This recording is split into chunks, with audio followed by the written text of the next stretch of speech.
How's everyone doing? Today I have an awesome horror update with 6 Blu-rays and some t-shirts as well. So if you've seen any of these movies, definitely let me know what you think of them and let me know which one of these pickups is your favorite, including the t-shirts too. First up, I'm going to show you the t-shirts. I got 2 shirts from Studiohouse Designs. I found them on Instagram. There's a ton of different horror t-shirt companies out there. A lot of them are like limited runs. They'll do like 24 hours, 48 hours, 72 hours for that particular shirt. And sometimes they'll bring them back months later. Studiohouse Designs has a bunch of different ones. These are ones that I think they have a certain amount and then they sell out. Like for instance, the first one I'm going to show you sold out, and I put like an email notification for when they come back in stock. So I jumped on that as soon as I got that email. They sent a little sticker right there for Beetlejuice. There's the back, and I've seen some other people post about it. That's how I came across them, and I was like, I have to get this. And it is a baseball tee for John Carpenter, and it's got a bunch of his VHS tapes, like the spines, and then it says Carpenter or Die down there in the bottom. And I like the blue sleeves right there. I feel like there's not a lot of, for the hard t-shirts anyways, for like blue colors. So you see a bunch of the different John Carpenter titles right there. John Carpenter was my favorite director growing up. Some of my all-time favorite films, including my all-time favorite movie, which is John Carpenter's The Thing. But, you know, Body Bags, Prince of Darkness, Assault of Precinct 13, Halloween, The Fog, Escape from New York, They Live, and Christine are the other ones shown on here. Let me know what your favorite John Carpenter movie is. I want to say, you know, Halloween might have been the first one I saw from him. And then, like, I don't know if even I think I saw Escape from New York, Christine, Assault on Precinct 13. Like, I think I've seen most of these ones before I saw The Thing, but The Thing ended up becoming my favorite movie of all time. But I absolutely love this one. It's like a thin but quality cotton right there. And it's Bella Canvas heirloom jersey. So, definitely excited for that. And next up is another one in the same kind of style, and it's Craven or Die. They have a bunch of different ones for like different horror directors like that. They have Romero. I want to remember. I want to try to remember who else they had. They had Cronenberg, but they had a bunch of different VHS ones. You know, VHS or Die kind of things like that. Different horror VHS spines. But there you go. We've got Scream, Deadly Friend, Nightmare on Elm Street, Swamp Thing, Serpent in the Rainbow, Shocker, Hills Have Eyes, Last House on the Left, and People Under the Stairs, and Deadly Blessing. And yeah, I Deadly Blessing is one I always felt was like underrated too. Let me know what your favorite Wes Craven movie is, and maybe let me know what your favorite underrated or one that you think is underrated from Wes Craven too. But there you go. Again, that same design, absolutely love them. Check out Studiohouse Designs. I definitely want to get some more from them in the future. But for all these kind of like hard t-shirts, you know, it's a little bit more expensive than your regular t-shirt going to, you know, wherever. So you have to take that in consideration. I feel like it's kind of a, you know, a little gift to myself, a Valentine's Day gift as it just passed by. But if I already have so many other hard t-shirts too, like I have to like talk myself out of getting each one that I see pop up. They have a lot of cool designs, but if I can't see myself like loving it, you know, I have too many t-shirts. I need to do like a hard t-shirt video too. But let's go ahead and get into the movies. First up is a Scream Factory release for Candyman Farewell to the Flesh. And again, it must be like a licensing rights issue because this one was out here in the US before the first one. The first one's by far the best in the series. I remember watching this one as a kid, and watching it recently did not live up to my memory of it. I felt like it took too long to build any momentum. There's so much unnecessary exposition too about the family. And I get how it ties into Candyman. But it just, I don't know, so much of it didn't work. I wasn't invested in the characters, didn't really care about them at all. There was a couple good scenes, and then the climax was the best part. You get a little bit more backstory about Candyman and how that ties in. And again, just like 2 good kills. Besides that, it wasn't a good movie. And I'm actually debating about getting rid of this one now. I just bought it, and it's funny because I bought it on Amazon. I think it was like $13, and then Scream Factory did like one of their sales where it was like $10. But I think that sale's over already, but you had to spend like a certain amount of money, and you could spend money quickly on there to get the free shipping. But yeah, some good special features though. I think actually the special features were better to me than the movie, which is the case for a lot of releases, unfortunately. I got audio commentary with the director, Bill Condon, interview with actress Tony Todd, which I thought was really cool. He was talking, one of the things I thought was interesting, that he had the original coat from the first Candyman movie. He left it somewhere in a house, and the house was like ransacked or something. And he was joking that like there's some homeless man wearing the coat. And he said he's got like all these crazy offers, like $50,000. I don't even know maybe how much it was now, but like a crazy amount, absorbent amount for the coat. And then you have Veronica Cartwright too in here talking about her time on there, and I thought that was interesting. She had worked on a bunch of great films. So yeah, and the lead actress is Kelly Rowan. There was no interview or anything with her on here, which was odd, but it's just scarier than the original. No, not at all. The original was a classic. This one is definitely a big step down, and I was disappointed in it. There's the reversible artwork right there. That work was way better. But I remember watching it, and then when I watched it again just recently, I definitely remembered the ending, the climax. That's what always stuck out in my mind. That's the best part of the movie by far. I think I'm going to purge this one for my collection. So if anyone wants to do like a trade or wants to buy it for me, let me know. I'd like to get what I paid for it, which was $13, but let me know. Maybe we can work something out. Next up is from Shout Factory. And I was actually debating about if this should be on Scream Factory. I think it deserved a Scream Factory release. It's right on the border of horror. I saw some people calling it horror.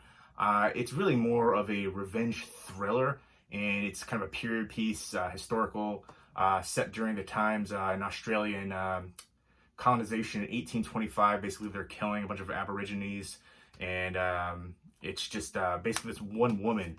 This is such a brutal film, and it's easily one of my favorite movies of 2019. Probably in my top 5, and I feel like I've never heard anybody really talk about it. Very underrated. But it's such an amazing performance from the lead actress and from the Aboriginal actor too. He was excellent. Actually, some really good supporting cast in here too. I'm trying to remember one of the other guys. Oh, Sam Claflin. He's been in a few different things. He was in this romantic movie, which was kind of depressing, but I actually really liked it. You Before Me, I believe it was. He's been in a few things, but he was excellent here. I feel like it's a very different role for him. Usually he plays, the dashing, romance interest, but here he is a deplorable character, a British captain, I believe, and he's just doing terrible, violent, abhorrent things to everybody involved, and it's just basically all about him trying to get to, get away from where he's at and get to this outpost and get the next position essentially. And it's her and how she was wrong. It's terrible. Just when they explain it, on the back, the synopsis, it doesn't do it justice. The worst thing you can ever imagine in your life happening times 10 essentially is what happens to her, and she's seeking revenge, and she's trying to track the captain and the other people that were there involved to what happens. And she gets him to guide her to find them. So they're tracking through the woods during this time period. And there's some really, again, dark things that happen here, but it's part of history. You see, people being hung, people being shot. It's a very violent movie, very brutal scenes in here. But it's such an amazing film. My only criticism, because I'm going to nitpick, is towards the very end, it kind of dissolves a little bit. It was building and building and building, and then it kind of, I wanted a little bit more from that, from the ending. But again, still one of the best movies of 2019 for me, and super underrated. I don't hear anybody really talk about it. And I don't know if you've seen it. Let me know. Do you consider it a horror movie or a revenge thriller? I think it's more revenge thriller, but there are some horrific elements going on here, so I could see it going either way. Next up, I ordered this from Second Sight, which is a film company in the UK. This is a region-free release. There's a Canadian release too, but I really wanted to get the slipcover. It has a black case, and it also has a 2-disc edition. Has the extended cut and a ton of special features in here, which aren't included on the Canadian release. And this is a blind buy. I saw the trailer. I was like, I'm not really into musical. It's a horror comedy musical. And it's a Christmas themed one as well. Although they don't overdo it with the Christmas. I was expecting a little bit more of the Christmas elements here. But yeah, when I saw the clips, I actually saw a bunch of different clips on YouTube for it. And I was like, all right, I think it's going to be worth it. And I wasn't sure if I was going to get the slipcover or not, because it's like limited. And it's the first however many copies. But I was happy to get the slipcover with it. And I watched it. The theatrical cut, and I'm going to watch the extended cut coming up soon. But the theatrical cut was a lot of fun. I had a blast with it. I liked the characters, especially the leads. The lead actress really stood out. I thought she was awesome. It's basically a zombie apocalypse in this little town during Christmas. and a bunch of like students. They're trying to fight to survive. There's of course a romance aspect, and I thought it was just really good. I'm not too big into musicals, but for what this was, a Zomcom musical, I thought it was a blast, and definitely one I could see myself rewatching again. I'm very happy with this purchase. I actually checked out some of the special features, and I really thought the intro scene could have worked in here too. They cut the intro scene, but I liked it. And then I want to plan to check out the extended cut very soon. But there you go. I'll show you what other stuff comes in here. Again, a swing tray, which is so nice. It's such a simple thing, but not all releases have it. And I'll go ahead and show you the booklet as well, which goes with the music is awesome in here actually. But yeah, it's just going over the songs and stuff like that. And I had a blast with it. It was a lot of fun. Yeah, I would definitely recommend the heck out of this one if you're into music, Zomcoms, musical Zomcoms. Definitely one of the better ones out there. And again, it adds to the Christmas horror list. Definitely one of the, I feel like, there was a huge wave of Christmas horror movies. Krampus to me is like, a recent one that's one of the all-time best ones. But I feel like there's been so many, but not all of them are really that good. To me, this is definitely one of worth being on like a top list, in my opinion. Next up is Mayhem, which I got a review copy of this on, I think it was DVD. It might have been the Blu-ray, I'm not sure, but I got rid of that because I always wanted to get the 4K of it. I ended up loving this movie, and I waited ahead on my wish list for a while, and I finally picked it up. And I was surprised that it came with the slipcover, because Amazon's a little weird with, when you order something. I just picked up Once Upon a Time in Hollywood, like, I don't know, a couple weeks ago, and that didn't come with a slipcover, and that's a pretty new release, so I was bummed about that. So if you have the slipcover for Once Upon a Time in Hollywood, let me know if you want to. I'll trade you, something for it. We'll work something out for that. But I love this film. I saw it when it came out, and it has Samara Weaving, who I think is amazing. She's in the next movie I have in this pile too, and she's also in The Babysitter, which I have a bootleg for that, by the way. Somebody on a horror group on Facebook was selling like bootlegs. It even has disc artwork, which I appreciate, which I love this one. But it's a Netflix film, so a lot of the Netflix films don't have physical media releases. Some of them do, very few do, but most do not. So I had to pick that one up. Samara Weaving is stunning. And Stephen Yin, who was my favorite character, Glenn, in The Walking Dead. I feel like I haven't even watched The Walking Dead in a couple of seasons now. It just devolved. I used to hear everybody rave about it, talk about it like every Sunday. Now I haven't heard anybody talk about it in well over a year, which I think is super odd. But I feel like the writing went downhill. I feel like there was too many dramatic filler episodes. And then they just had certain episodes for shock value. And it was just too much of the same, too derivative. So I just kind of stopped watching it, which is a shame because I feel like I've invested like 8 seasons, But basically, he gets fired from his job. It kind of reminds me of the Belko experiment a little bit, just because the office building is set up. And so there's this virus, and he finds out that the office building is under quarantine for it, and he kind of enacts some revenge a little bit, if you will. And a good supporting cast here too. There's a few other recognizable people in here, and this is directed by Joe Lynch. He did Wrong Turn 2. He did a bunch of different films. I don't think it's going to tell me all of them back here on the, but it's not. Yeah, it doesn't. But yeah, I always like him with especially Holliston, Adam Green. I want to see more seasons of Holliston too. If you're a horror fan, it's like a horror version of Friends. But this one was a lot of fun, fast-paced action horror. Blood everywhere. And just everybody trying to attack him. I remember I had one issue on this, and that was like during the one part where the boss puts a fax out about him and putting essentially like a hit out on him. And I feel like there would have been more people trying to get to him at that point.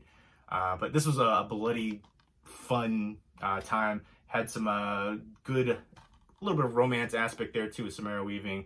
A couple of comedic moments too. But I just thought it was a palpable thrill ride throughout. Next up is another Samara Weaving movie, which I recently saw, and I love the heck out of this one, too. Ready or Not. I thought this was a really fun, entertaining movie that I could definitely see myself rewatching again. It's essentially a horror version of Hide and Go Seek, Ready or Not. It's basically, she marries into this very rich family that owns it's like a gaming company family, not Hasbro, but one of the other ones, like Parker Brothers or something like that. Imagine that, Monopoly, all those kind of games. They have a monopoly of games. But every time somebody enters the family and gets married, they have to play a game, and they like choose a game at random. And if it's this one particular game, the rest of the family tries to kill the person who's marrying into the family. And if they survive, they get to be a part of the family.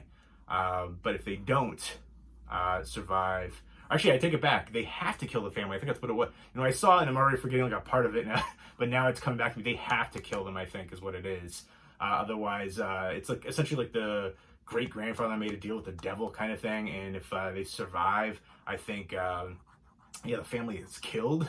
That's the twist, which is so, it seems like silly and ridiculous. And I love how they actually, they're self-aware and they play up that point. But yeah, that's a really interesting concept, which I think really hasn't been done before. So anytime there's something unique, I mean, the majority of the rest of the film is very, you know, formulaic, but that kind of concept itself is interesting, I think.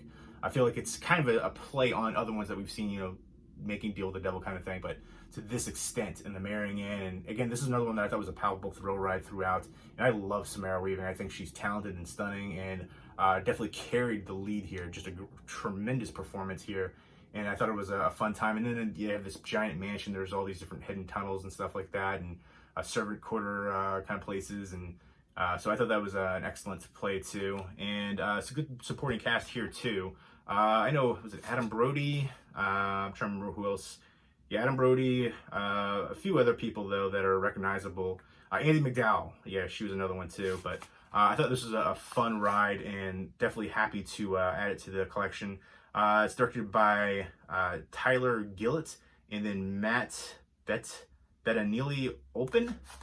So two directors there. I feel like I've seen a lot more of that dual directors in movies. Next up is another, actually, I just realized that there's like a Samara Weaving connection right there. And then there's also a hide and go seek horror connection.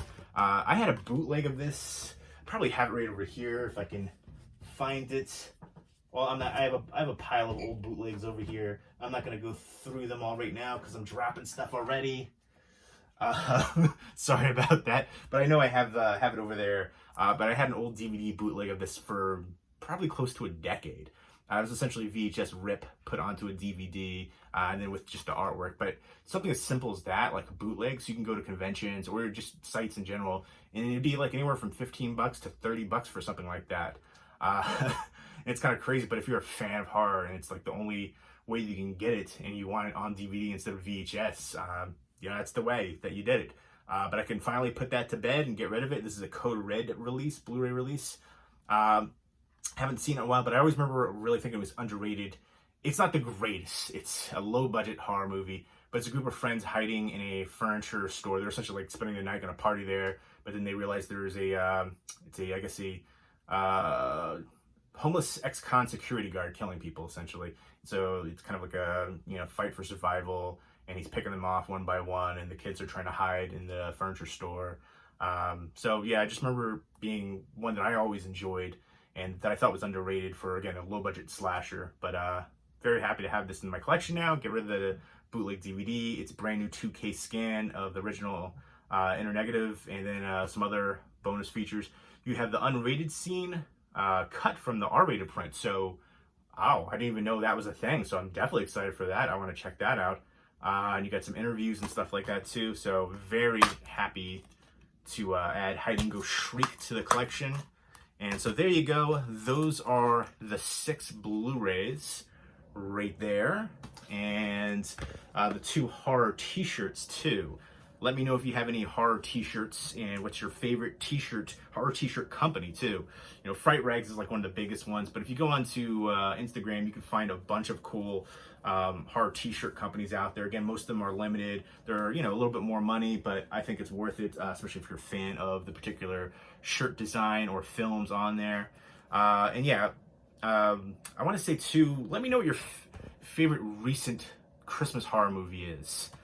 I feel like there's a few good ones recently. Let me know what your favorite horror sequel is. This is not mine. This is, again, disappointing. I know I posted about watching this on Facebook, and somebody said it was their favorite in the franchise, which is, you know, to each their own. I was kind of surprised to hear that. It didn't live up to my memory of it at all.